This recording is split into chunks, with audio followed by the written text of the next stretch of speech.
Hello दोस्तों, Nippon life India AMC जो mutual fund की कंपनी है, बहुत सारे उनके फंड्स हैं, हो सकता है कुछ फंड्स में आपका भी इन्वेस्टमेंट हो। कंपनी के रिजल्ट्स आने वाले हैं, जो फाइनल रिजल्ट्स हैं अप्रैल 24 वेडनेसडे के दिन आने वाले हैं, और रिजल्ट्स के साथ साथ फाइनल डिविडेंड का भी यहां पर रिकमेंडेशन कंपनी के द्वारा होना चाहिए। जब हम डिविडेंड की बात कर रहे हैं तो बहुत ही इंटरेस्टिंग हिस्ट्री रही है निप्पॉन जो कंपनी है उनकी।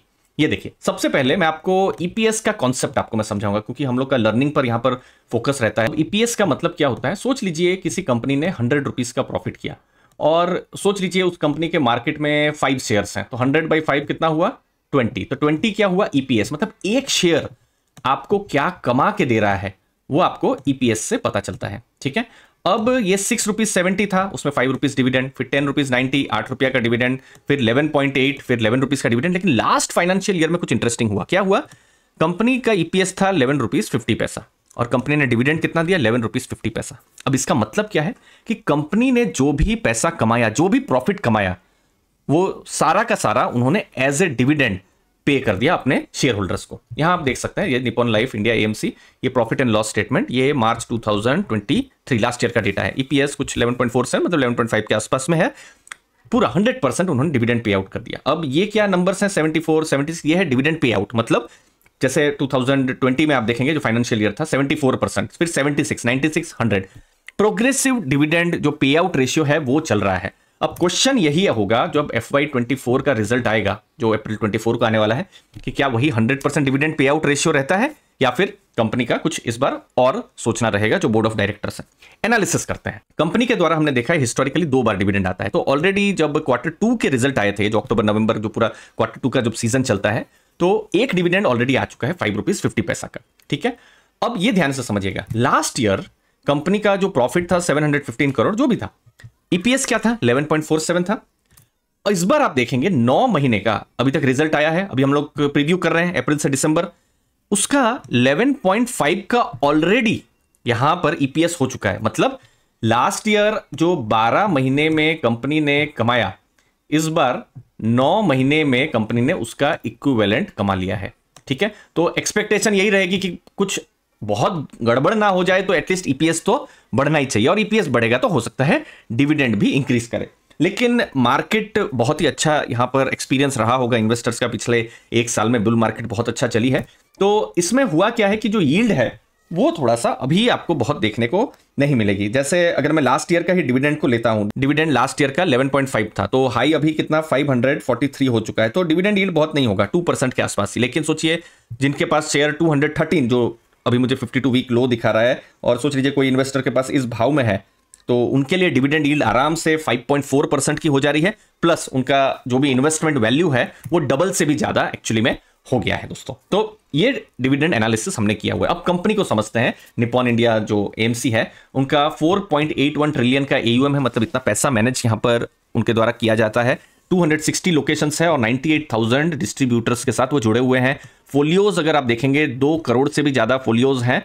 तो ये सब कुछ स्ट्रांग जो चीजें हैं कंपनी के द्वारा, और जो निप्पॉन जो नाम है, जो प्रमोटर है वो जापान से है, तो ये भी एक थोड़ा सा ट्रस्ट जैसा जो चीज है वो भी बैठ जाता है, क्योंकि जापान को जनरली हम भारत में बहुत ही डिसिप्लिन और पॉजिटिवली हम जनरली देखते हैं। और निप्पॉन का भारत के अलावा भी बहुत सारे दुनिया के देशों में उनके अलग अलग बिजनेसेस भी हैं। अगर हम कंपनी के बारे में बात करें तो 4th लार्जेस्ट एएमसी है, और ये नॉन बैंक अगर हम देखेंगे तो नंबर 1 है। जैसे एचडीएफसी एएमसी या फिर एसबीआई एएमसी इनसे बड़े हैं, लेकिन उनको बैंक ने प्रमोट किया है। ठीक है, तो 4th लार्जेस्ट है, लेकिन बैंक ने प्रमोट नहीं किया, तो उसमें वो नंबर 1 है। फिर इन्वेस्टर बेस सबसे ज्यादा है उनका, 2 करोड़ से ऊपर का, और प्रॉफिट ग्रोथ भी उनका मजबूत देखने को मिला है। अब कंपनी का वैल्यूएशन कैसा है? सस्ता है या महंगा है?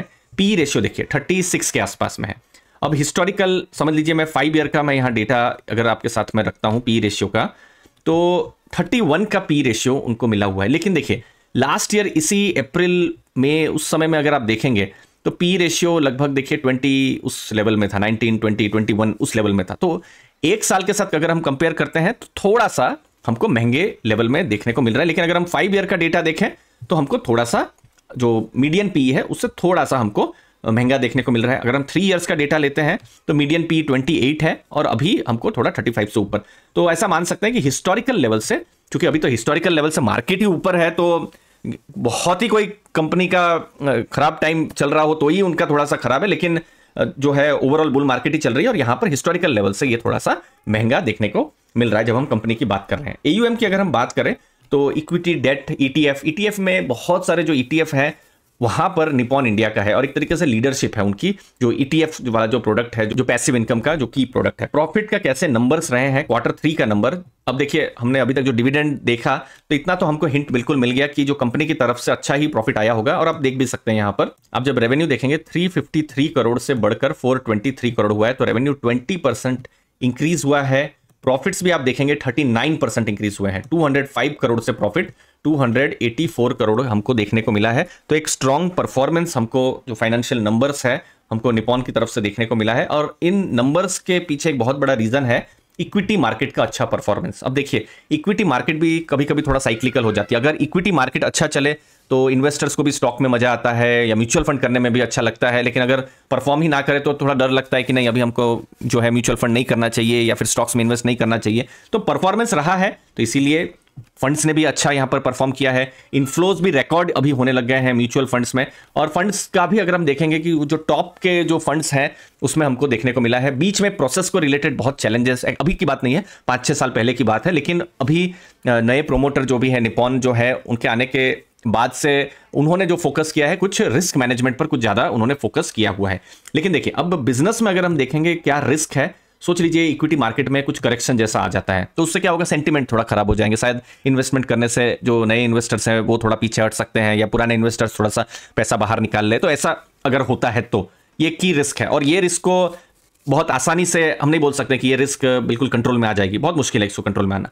अच्छा अभी फंड्स का परफॉर्मेंस अच्छा है, नजर में भी आ रहे हैं फंड्स, लेकिन अंडर परफॉर्मेंस हो गया। अब देखिए फंड्स का भी हमने देखा है परफॉर्मेंस ऊपर नीचे होता रहता है। जैसे 2019-18 के टाइम में एक्सिस के फंड बहुत अच्छा करते थे, एचडीएफसी के नहीं करते थे, एचडीएफसी एएमसी वाले।